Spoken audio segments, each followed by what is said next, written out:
Մենք հստակ պետք է ասենք, այսօր պայքար է գնում հայոց պետականության, անկախության եւ ինքնիշխանության կողմնակիցների դեմ։ Այն մարդիկ, ովքեր ազատազրկվում են եւ պետք է ազատագրվեն, դրա համար է ուզում այդ բառը ասել։ Նրանք պայքարում են Հայաստանի Հանրապետության։ Թող ոչ ոք չգա եւ չասի, չգիտեմ, ռսի ստրուկներ, արևմուտքի ստրուկներ, չգիտեմ, ինչ տխմարություններ, ոչ, ձերբակալվում, ազատազրկվում, կալանավորվում են նրանք, ովքեր պայքարում են հանուն Հայաստանի Հանրապետության։ Ձեր ուղեղները լրացրել են հանրապետություն լինելու է մեր եկեղեցին, որպես միջազգայնորեն ճանաչված։ Ինչու են այդպիսի գեղ եւ նողկալի արտահայտություններ անում, որպեսզի փորձեն մեր եկեղեցին արժեզրկել։ Նրա միջազգային Սա վեհապար հոր դեմ չի էս պայքարը, սա մեր դեմ է, մեր դեմ է ուղղված։ Դա մեր պատմության ու հայկականության դեմ է ուղղված, որովհետեւ հայը այդպես ստացվեց ճակատագրով։ Հայ առաքելական եկեղեցի եւ հայոց պետականություն դա միասնություն է։ Երբ այդ միասնությունը իջիկ է դարձել, մենք ձախողվել ու ջարդվել ենք։ Մենք չպետք է դա թույլ տանք։ Եվ հիմա ամենակարևորը նաեւ ազգային դրամագլխի, հենց հատուկ նաեւ այդ կապիտալ բառը չօգտագործենք, ասենք ազգային դրամագլխի համախմբումն է։ Տեսեք ինչ արեց Իլհամ Ալիևը, խավիարային դիվանագիտությամբ, գազային այդ ամբողջ փողերով իրենք գնացին եւ սկսեցին հող գնել։ Նրանք մի անգամից մի մարդ մի շատ դաժան բան ասաց դրսի սփյուռքահայերից էր, ասաց ավաղ հայերը փող են սիրում, իսկ ադրբեջանցիները փող են սիրում, որ հող գնեն։ Նրանք սկսեցին գնել այդ հողը վաճառողներին։ Մեր հիմա գերխնդիրն է համախմբել, դաշտ տալ Հայաստանի ազգային դրամագլխի ներկայացուցիչներին։ Դե դրա համար տարավ էլի, դրա համար պատահական Կարապետյանի ոչ դրանց առաջ էլ Արցախյան այդ պատերազմի եւ շրջափակման ժամանակ Ռուբեն Վարդանյանը, որ հենց այդ ժամանակ հասկացավ, որ եթե դու աշխարհի որևէ մի անկյունում կարողացել ես քո տաղանդի, քո շնորհի միջոցով ձեռք բերել գումարներ, դու այդ գումարները պետք է ծառայեցնես քո հայրենիքի։ Եվ կոչս նաև այդ հայրենի պետության։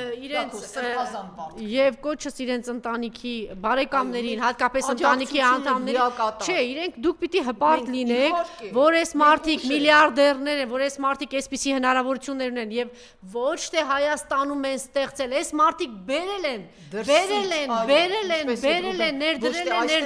ներդրել են Հայաստանում, Արցախում, այո, այդ ձեր բոմժերն են փողոցային, որ թալանել են, հիմա էլ դարձել են միլիոնատերներ, միլիարդերներ։ Պետք է համախմբի։ Ռուբեն Վարդանյանի եւ Սամվել Կարապետյանի օրինակը պետք է դառնա գերիշխող։ Եվ այս ճանապարհով մենք կկարողանանք եւ ամոթ մնացած մյուսների համար ամոթ մյուսներին ամոթ եւ ճիշտ են անելու։ Եթե դու գործարար ես եւ լռում ես, երբ քո հայրենիքը վտանգված է, այո, ապա դու տխրահռչակ ու ողորմելի վախճան ես ունենալու։ Միևնույն է, արդարությունը հաղթում է, մեր գերիները վերադառնալու են Բաքվից հաղթանակած։ Չէ, բայց դա պիտի լինի պայքարով, դա պիտի լինի չհանձնվելով, ամենօրյա պայքարով, միջազգային ասպարեզում եւ ամենակարևորը Հայաստանում։ Մենք Հայաստանի ամենաթեկուս հեռավոր, ինչ է Հայաստանը, մի բուռ է։ Մենք հեռավոր գյուղում ապրողին էլ պետք է բացատրենք ու ասենք, որ այո, այդ մարդիկ մեծ գումարներ են աշխատել դրսում եւ բերել են այդ գումարները Հայաստան։ Դու պետք է հպարտ լինես, որ մենք ազգային դրամագլուխ ունենք ու պետք է պայքարես այդ մարդկանց համար ամեն օր քո աշխատանքով, քո սահմանադրությունը հարգելով, իսկ այն մարդկանց, ովքեր խախտում են Հայաստանի Հանրապետության սահմանադրությունը ամեն օր եւ օրենքները, ովքեր ոտնահարում են ժողովրդավարությունը, ես համոզված եմ, որ ճիշտ էր այն տեղեկատվությունը, որ դուք եք տպագրել եւ որ եվրոպական եւ ամերիկյան շատ կառույցներ այսպես հանդիմանել են եւ ապշած են, թե ինչ է տեղի ունենում Հայաստանում։ Նախաքննության գաղտնիություն չկա, Civic AM-ը եւ չգիտեմ վարչապետի հրապարակում հետո վերցնում են դրա վրա քննչական կոմիտեն է։ Հիշեք Աբազյանի օրինակը, ինքը կարողացավ իր մեջ ուժ գտնել այդքանից հետո չգնալ այդ ստորությունների տակ ստորագրել եւ վերցնել իր վրա իրավախախտումներ, այդպիսի սոսկալի իրավախախտումներ։ Միայն վերջինը չլինի իրենք նախաքննության գաղտնիքը մարդկանց անմեղության կանխավարկածը, իմացեք, նա ով խախտում է օրենքները մեկ անգամ, նա կշարունակի դրանք խախտել։ Մենք պետք է սահմանադրական ճանապարհով հասնենք Հայաստանում ձևավորելու իսկական ինքնիշխան անկախ պետականություն, որը եւ մեր ղեկավարները պիտի լինեն բոլոր հայերի վարչապետները։ Ես երազում եմ եւ հավատում եմ, որ կգա այդ օրը, որ մենք կունենանք վարչապետ, որ աշխարհի բոլոր ծագերում գտնվող բոլորի վարչապետը։ Ես Բակո Սահակյանը, Արկադի Ղուկասյանը, երբ որ գիտեին, որ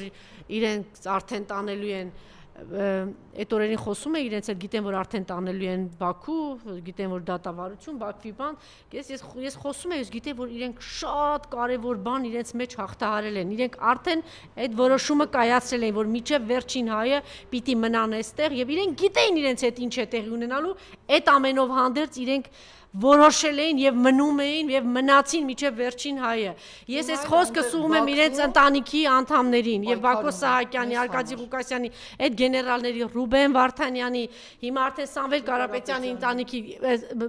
մեծ ողբերգություն է։ Սարսափելի բան է տեղի ունենում, բայց դուք հպարտ եղեք, որ ձեր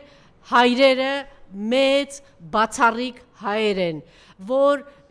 ես գոնե գլուխս որ դնում եմ բարձին, ես ասում եմ մենք ունենք այսպիսի հայեր, որ մենք կա դեռ հույս,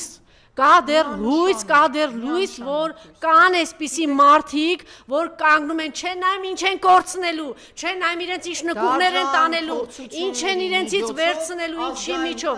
այո, որոշումը կայացրել է Սամվել Կարապետյանը, Ռուբեն Վարդանյանը որոշումը կայացրել է, Բակո Սահակյանը որոշումը կայացրել է, Արկադի Ղուկասյանը որոշում է կայացրել, գեներալները որոշում են կայացրել,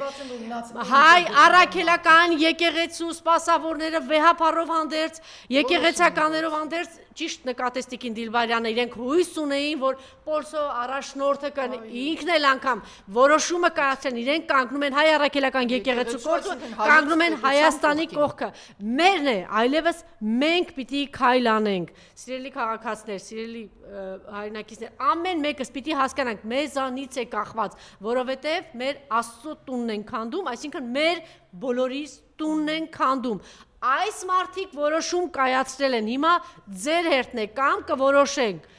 կկանգնենք այս մարդկանց կողքին, այսինքն դուք ինքները ձեր կողքին, ոչ թե այս մարդկանց գաղափարաբանություն, այսինքն դուք ձեր կողքին պիտի կանգնեք, մոռացեք, որ դուք պիտի կանգնեք Սամվել Կարապետյանի կողքը, Ռուբեն Վարդանյանի կողքը, չգիտեմ, Բակո Սահակյանի կողքը, ձեր կողքը պիտի կանգնեք, որ կարողանանք ազատագրել իրենց համար նաև, այսօրվա իշխանության նստած մարդկանց, որտեղ ձեզ էլ չեն ներելու թուրքերը, գնացեք, տեսեք, պատմություն կարդացեք, տեսեք, ինչ են արել թուրքերը, պատգամավորներին ինչպես ոչնչացրին, քարով ջարդեցին, այնպես որ աղմուկով չտարվել, աղմուկ են մեծ, աղմուկ են բարձրացնում, ձերբակալություններ կլինեն, իրեն գնում են իրենց գեր հիմնական նպատակին, ավիրել հայ առաքելական եկեղեցի, այդ ամբողջը փլուզվելու է, դա պարզապես ցուցք է, բայց ասեմ շատ դաժան ճանապարհով անժելա մեր ազգային ընտրանին հստակ։ Մենք ուրիշ ընտրություն չունենք, մենք այս ճանապարհը, այո, Աստծո կամքով հետևում ենք պատմության դասերին եւ ամենակարևորը Հայաստանի Հանրապետության օրենսդրությանը, որտեղ նշված է, որ չի կարելի խախտել Հայաստանի Հանրապետության սահմանները եւ սահմանադրությունը։ Եվ եթե այս մարդիկ տենց որոշում կայացրեն, դուք այլևս իրենց ոչ մի բանով չեք կարող վախեցնել։ Հիմա մնում է որ մենք ամեն հայ որոշի, որ իրեն չեն կարող վախեցնել, ոչինչ տեղի չունեցավ։ Եվ մի հայտնի բան կա, դու ճիշտ գնա, մնացածը թող Աստծուն։ Եթե դու ճիշտ ես գնում, իսկ մեր գործը արդար է, մեր գործերը հարություն են առնում, ինչպես Աստծո այս մարդկանց գործը առնված այս փուլում իրենց հայտարարություններով, կոչերով, քայլով ցույց տվեցին հանրապետության եւ Արցախի ու Սփյուռքի միասնությունն է Հայաստանը լինել թե չլինելու, հայ ժողովրդի լինել թե չլինելու հարցն է, չկա ուրիշ հարց։ Շնորհակալություն։ Առաջն Աստված։